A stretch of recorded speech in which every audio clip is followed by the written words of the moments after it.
Today I'm making a video from the boat because I'm just on my way to another dog which I'm going to walk today. It's a beautiful day in Copenhagen.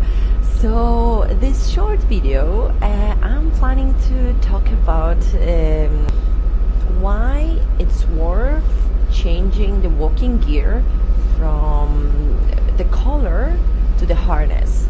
So there are many benefits of doing that. The most important one, especially if you have a dog which pulls on the lead or which lunges towards other dogs or people on the walk, is because in the moment your dog starts pulling and at the same time being on the collar, it creates a very big pressure on the neck, which is a very sensitive part of the dog's body, and unfortunately we often forget about it. But when too much pressure is put on the neck, it can literally destroy it. It can lead to some physical damage when the dog puts the pressure for like many times during the day, and also it can create other problems, like for example it can even affect the immune system, or it can block the amount of oxygen which goes into the dog's brain. Pressure on the neck can even affect the spine of the dog, and at the same time creating tensions or even back injury. Another very important thing to remember is that it's not true that once your dog is pulling and choking on the collar, it knows about it. It doesn't work. Dogs don't work in this way.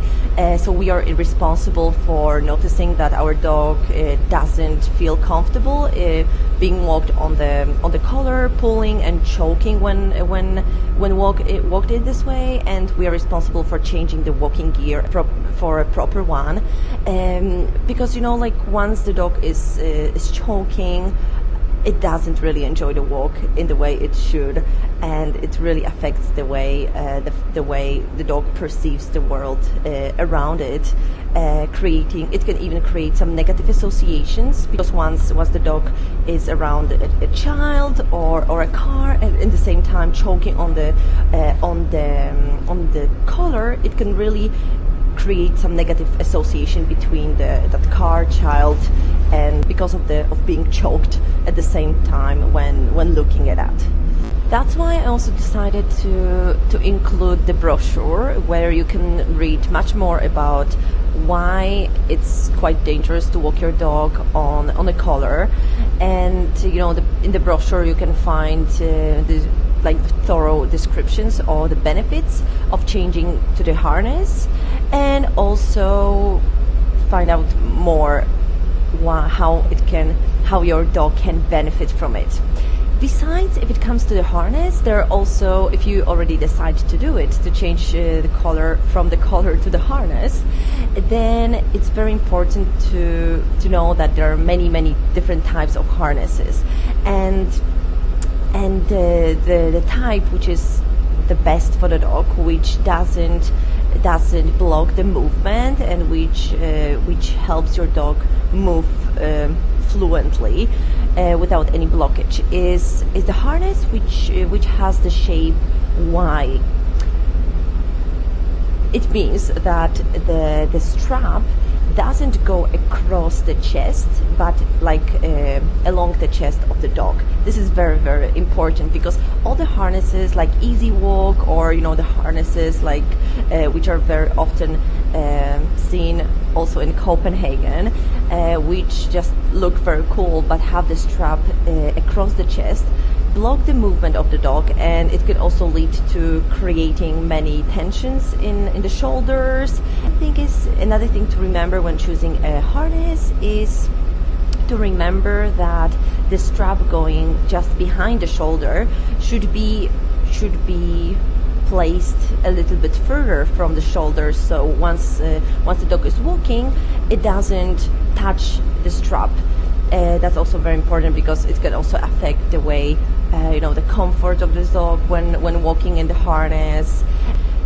So check out the brochure, which I included below in the link, and there you can find out much more about why is it worth changing from walking your dog on the collar to walking on the harness. I would also forget to mention that the worst combination ever, which unfortunately I see many times when being out in the city, which I see people use a lot, is using a collar and walk their dogs on a flexi leash.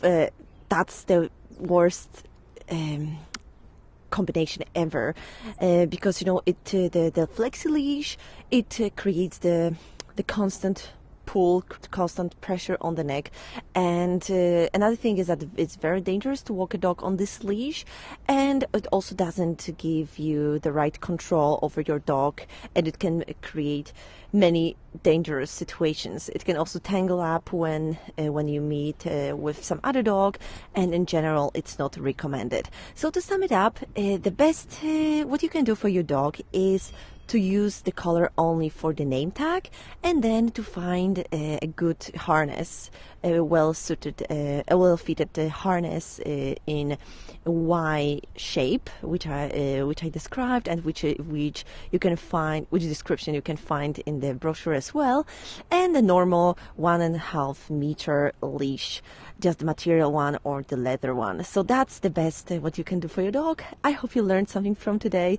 and of course, if you have any question, please let me know, and I will answer to this in one of my next videos. So have a nice day and see you next time.